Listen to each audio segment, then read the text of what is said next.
ওম শান্তি 20 আগষ্ট 2020 সাকাৰ মুৰলী বাবাই আজি কৈছে মৰমৰ সন্তানসকল নিজৰ সুৰক্ষাৰ কাৰণে বিকাৰৰূপী মায়া পিঞ্জৰাৰ পৰা সদায় বাচি থাকিব লাগে।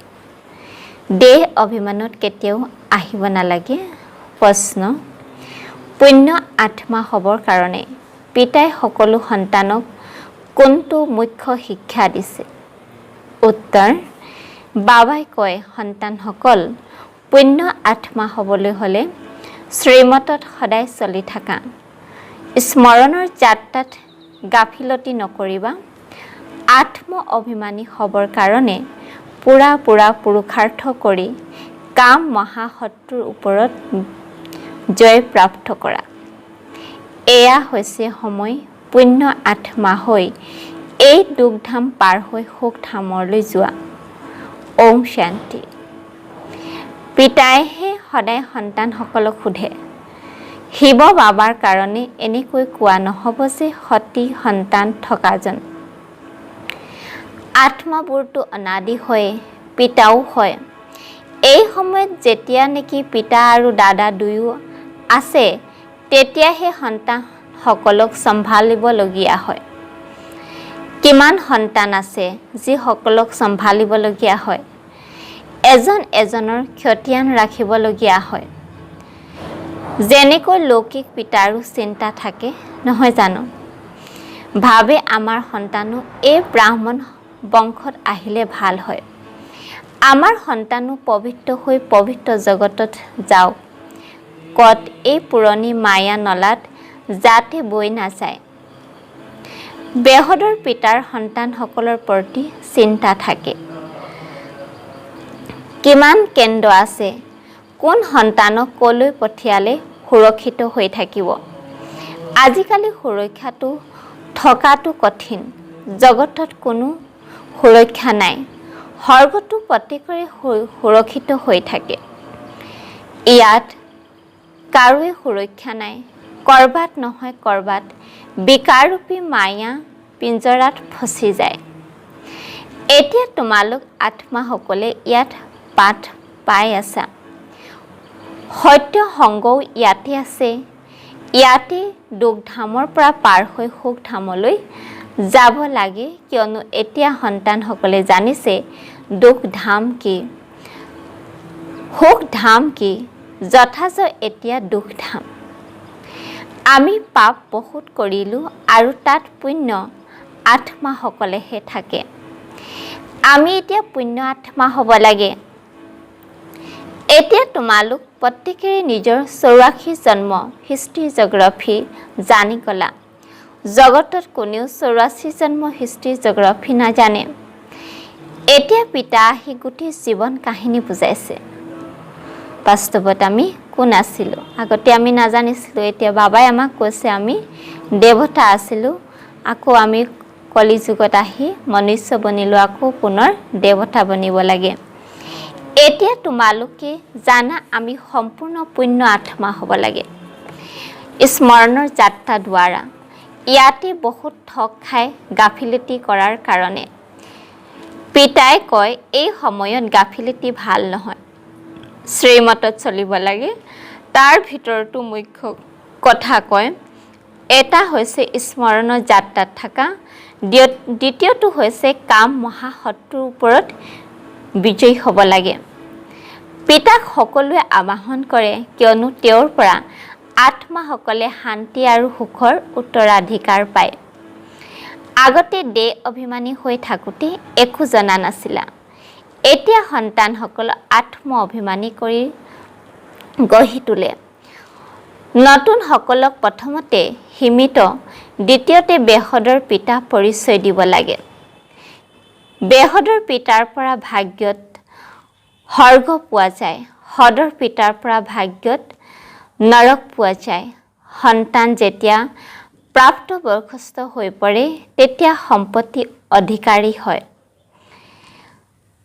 যেতিয়ালৈকে বুজিব পৰা হয় তেতিয়া পুনৰ লাহে লাহে মায়াৰ অধীন হৈ পৰে। সেই সকলোবোৰ হৈছে ৰাৱণ ৰাজ্য ৰীতি নীতি।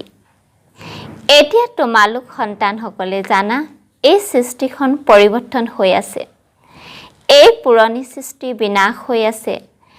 এখন গীতাতে বিনাশৰ বৰ্ণনা আছে, অন্য কোনো শাস্ত্ৰতে মহাভাৰতৰ মহাযুদ্ধ বৰ্ণনা নাই। গীতাৰ এই পুৰুষোত্তম সংগম যুগ, গীতাৰ যুগ মানে আদি সনাতন দেৱী দেৱতা ধৰ্ম স্থাপনা। গীতা হৈ আদি সনাতন দেৱী দেৱতা ধৰ্মশাস্ত্ৰ। গতিকে এয়া গীতাৰ যুগ, যিহেতু নতুন সৃষ্টি স্থাপনা হৈ আছে। মনুষ্য পৰিৱৰ্তন হ'ব, মনুষ্যৰ পৰা দেৱতা হ'ব। নতুন সৃষ্টিত নিশ্চয় দেৱী গুণ থকা মনুষ্যৰ প্ৰয়োজন নহয় জানো? এই কথাবোৰ জগতে নাজানে। তোমালোকে কল্প আয়ু সময় বহুত দি দিলে। তেওঁলোকে কল্প আয়ু সময় বহুত দি দিলে। এতিয়া তোমালোক সন্তানসকলক পিতাই বুজাই আছে। তোমালোকে বুজি পোৱা যে যথাযথ বাবাই আমাক পঢ়ায়। কৃষ্ণক কেতিয়াও পিতা, শিক্ষক বা গুৰু বুলি ক'ব নোৱাৰি, কাৰণ কৃষ্ণটো এটা সৰু বাচ্চা হয়। কৃষ্ণ যদি শিক্ষক হয় তেন্তে ক'ৰ পৰা শিকিলে? তেওঁক জ্ঞানৰ সাগৰ বুলি ক'ব নোৱাৰি। এতিয়া তোমালোক সন্তানসকলে ডাঙৰ ডাঙৰ সকলক বুজাব লাগে, পৰস্পৰ লগ হৈ পৰামৰ্শ দিব লাগে যে সেৱা বৃদ্ধি কেনেকৈ হয়, বিহংগ মাৰ্গৰ সেৱা কেনেকৈ হয়। ব্ৰহ্মা কুমাৰীসকলৰ কাৰণে যে ইমান হুলস্থুল কৰে, পাছত বুজিব এওঁলোকটো সঁচা, বাকী জগতখন হৈছে মিছা। সেইকাৰণে সঁচাৰ নাওক লৰাই থাকিব। ধুমুহাটো আহে নহয় জানো? তোমালোক নাও হয় যি পাৰলৈ যোৱা। তোমালোকে জানা আমি এই মায়াবী সৃষ্টিৰ পৰা পাৰ হৈ যাব লাগিব। সৰ্বপ্ৰথমত ধুমুহা আহে দেহ অভিমানৰ। সেইটো হৈছে সকলোতকৈ বেয়া। এইটোৱে সকলোকে পতিত কৰি তোলে। সেয়েহে পিতাই কয় কাম মহাশত্ৰু। এইটো যেন বহুত প্ৰবল ধুমুহা। কোনোৱেতো ইয়াৰ ওপৰত বিজয় প্ৰাপ্ত কৰিছে। গৃহস্থ ব্যৱহাৰত গৈ পুনৰ বাচিবলৈ যত্ন কৰে। কুমাৰ কুমাৰীসকলৰ কাৰণেতো বহুত সহজ। সেইকাৰণে নামো কানাই বুলি গায়ন কৰা হৈছে। ইমান কন্যাসকলৰ নিশ্চয় শিৱ বাবাৰেহে হ'ব। দেহধাৰী কৃষ্ণতো ইমান কন্যা হ'ব নোৱাৰে। এতিয়া তোমালোকে এই পঢ়াৰ দ্বাৰা পাঠ ৰাণী হৈ আছা হওক। ইয়াত মুখ্যটো পবিত্ৰতাৰ দৰকাৰ। নিজকে নিজে চাব লাগে যে স্মৰণৰ ক্ষতিয়ান ঠিক আছেনে? বাবা ওচৰলৈ কাৰোবাৰ 5 ঘণ্টা, কাৰোবাৰ 2-3 ঘণ্টা ক্ষতিয়ান আহে। কোনোবাইতো নিলিখেই, বহুত কম স্মৰণ কৰে। সকলোৰে যাত্ৰা এক ৰস হ'ব নোৱাৰে। এতিয়া অনেক সন্তানৰ বৃদ্ধি হ'ব। প্ৰত্যেকে নিজৰ ক্ষতিয়ান চাব লাগে। মই কিমান উচ্চ পদ পাম, কিমান আনন্দিত হওঁ। মই সদায় আনন্দিত নহওঁ কিয়? যিহেতু উচ্চতকৈ উচ্চ পিতাৰ হৈ গ'লো।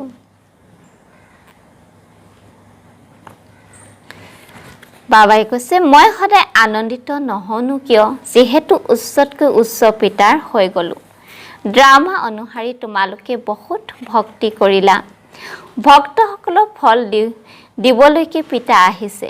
ৰাৱণ ৰাজ্যটো বিকৰ্ম হৈ তোমালোকে পুৰুষাৰ্থ কৰা শতপ্ৰধান সৃষ্টিলৈ যাবৰ বাবে। যদি পুৰা পুৰুষাৰ্থ নকৰে তেতিয়া শটো লৈ আহিব, অৰ্থাৎ ত্ৰেতা যুগত আহিব। সকলোৱে জানে ইমান জ্ঞান ল'ব।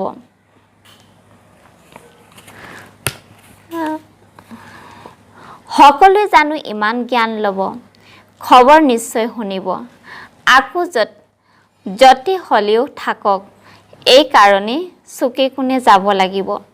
বিদেশততো মিছন হ'ব লাগে, যেনেকৈ বুদ্ধসকলৰ, খ্ৰীষ্টানসকলৰ ইয়াত মিছন আছে নহয়। অন্য ধৰ্মাৱলম্বীসকলক নিজৰ ধৰ্মলৈ অনা মিছন থাকে। তোমালোকে বুজোৱা যে আমি প্ৰকৃততে দেৱী দেৱতা ধৰ্ম আছিলোঁ, এতিয়া হিন্দু ধৰ্ম হৈ গ'লো। তোমালোকৰ ওচৰলৈ সৰহ সংখ্যক হিন্দু ধৰ্মসকলেহে আহিব। তাৰ ভিতৰতো যি শিৱৰ দেৱতাসকলৰ পূজাৰী হ'ব তেওঁলোক আহিব যেনেকৈ বাবাই কৈছে ৰজাসকলৰ সেৱা কৰা তেওঁলোক প্ৰায় দেৱতাসকলৰ পূজাৰী হয় তেওঁলোকৰ ঘৰত মন্দিৰ থাকে তেওঁলোকৰো কল্যাণ কৰিব লাগে তোমালোকেও বুজা যে আমি পিতাৰ সৈতে দূৰ দেশৰ পৰা আহিছোঁ পিতা আহিছে নতুন সৃষ্টি স্থাপনা কৰিবৰ কাৰণে তোমালোকেও কৰি আছা যি স্থাপনা কৰিব তেওঁ পালনাও কৰিব অন্তত নিচা থাকিব লাগে যে আমি শিৱ বাবাৰ লগত আহিছোঁ দেৱী ৰাজ্য স্থাপনা কৰিবলৈ গোটেই বিশ্বক স্বৰ্গ কৰি তুলিবলৈ আচৰিত লাগে যে এই দেশত কি হৈ থাকে পূজা কেনেকৈ কৰে নৱৰাত্ৰিত দেৱীসকলৰ পূজা হয় নহয় জানো ৰাতি হয় যদি দিনো হয় তোমালোকৰ এটি গীতো আছে নহয় কি কৌতুক দেখিলোঁ মাটিৰ পুতলা সাজি সুলভিত কৰি তাৰ পূজা কৰে তাৰ প্ৰতি আকৌ অন্তৰ আকৰ্ষণ ইমান বেছি হৈ যায় যে যেতিয়া ডুবাবলৈ যায় তেতিয়া কান্দি দিয়ে মনুষ্য মৃত্যু হ'লে যেতিয়া সবাধাৰু হৈ যায় মনুষ্য মৃত্যু হ'লে যেতিয়া সবাধাৰু লৈ যায় হৰি বল বুলি কৈ ডুবাই দিয়ে অনেক যায় নহয়নে নদীটো সদায় আছে তোমালোকে জানা যে এই যমুনা কণ্ঠৰ পাৰ আছিল য'ত ৰাসলীলা আদি কৰিছিল তাততো ডাঙৰ ডাঙৰ মহল থাকে তোমালোকে গৈ নিৰ্মাণ কৰিবা যেতিয়া কোনোবাই ডাঙৰ পৰীক্ষাত পাছ কৰে তেতিয়া তেওঁ বুদ্ধিত উদয় হয় পাছ হৈ আকৌ এইটো কৰিম ঘৰ সাজিম তোমালোক সন্তানসকলে খেয়াল ৰাখিব লাগে আমি দেৱতা হ'মগৈ এতিয়া আমি নিজৰ ঘৰলৈ যাম ঘৰখনক স্মৰণ কৰি আনন্দিত হোৱা উচিত মনুষ্যই যাত্ৰা কৰি ঘৰলৈ উভতিলে তেতিয়া আনন্দিত হয় মই এতিয়া ঘৰলৈ যাম য'ত জন্ম হৈছিলোঁ আমি আত্মাসকলৰ ঘৰ হৈছে মূল বতন অৰ্থাৎ পৰম ধাম কিমান আনন্দিত হয়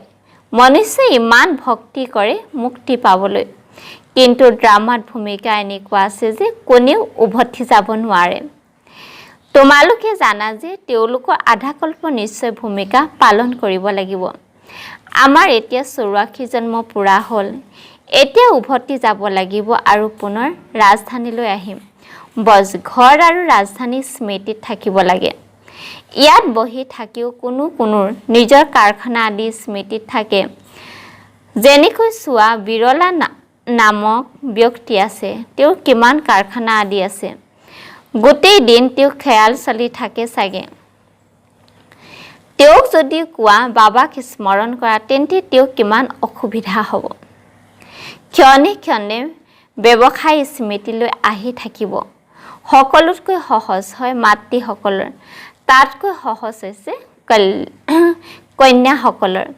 জীৱনতে মৰি যাব লাগে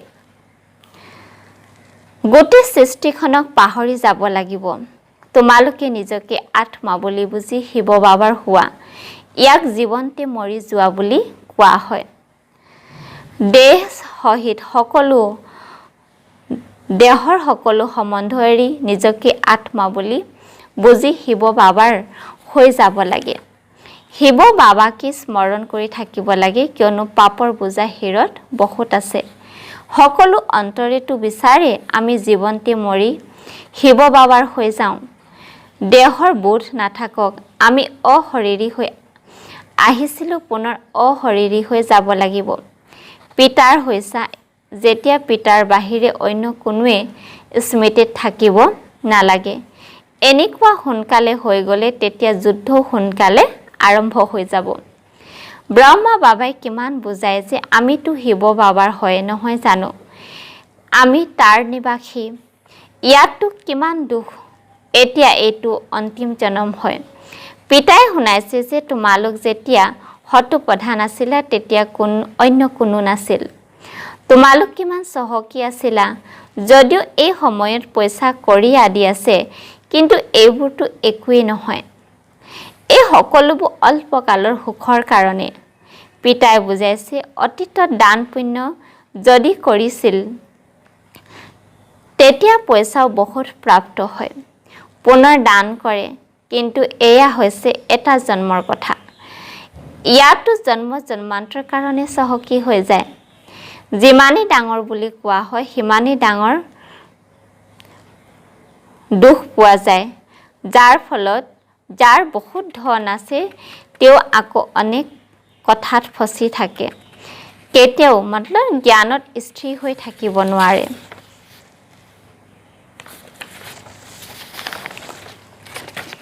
কোনো সাধাৰণ দুখীয়া হ'লেহে সমৰ্পিত হৈ যাব, চহকী কেতিয়াও সমৰ্পিত হ'ব নোৱাৰে।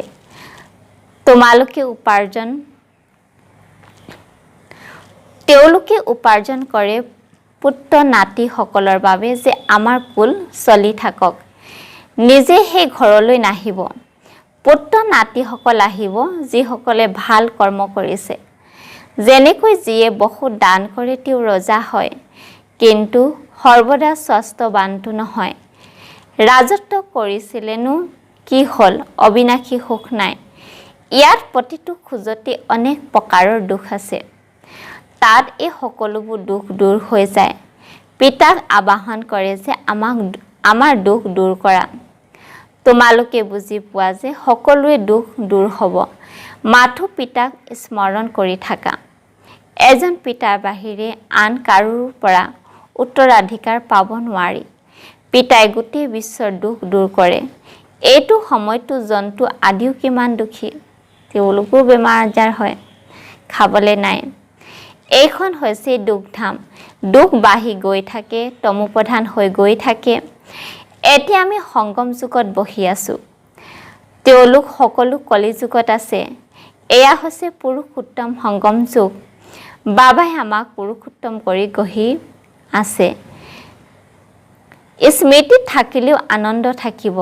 ভগৱানে আমাক পঢ়াই বিশ্ব মালিক কৰি গঢ়ি তোলে। ভগৱানটো হৈছে সুখদাতা, তেন্তে দুখ কিয় হয় সেয়াও পিতাই বহি বুজায়। ভগৱানৰ সন্তানসকল আকৌ দুখত কিয় আছে? যিহেতু ভগৱান দুখহৰ্তা, সুখকৰ্তা হয়, গতিকে নিশ্চয় ভগৱান দুখতে আহে, সেয়েহে গায়ন আছে। তোমালোকে জানা যে পিতাই আমাক ৰাজযোগ শিকাই আছে। আমি পুৰুষাৰ্থ কৰি আছো। ইয়াত কোনো সংশয় থাকিব নালাগে। আমি বিকয়ে ৰাজযোগ শিকি আছো। মিছা জানো কম, কাৰোবাৰ সংশয় আহিলে বুজাব লাগে।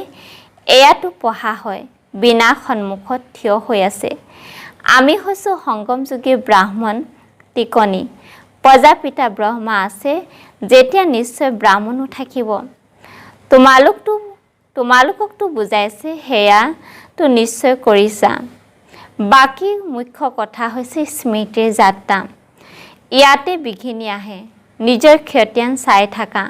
মই কিমানলৈকে পিতাক স্মৰণ কৰোঁ, কিমানলৈকে আনন্দৰ যাত্ৰা বাঢ়ি গৈ থাকে।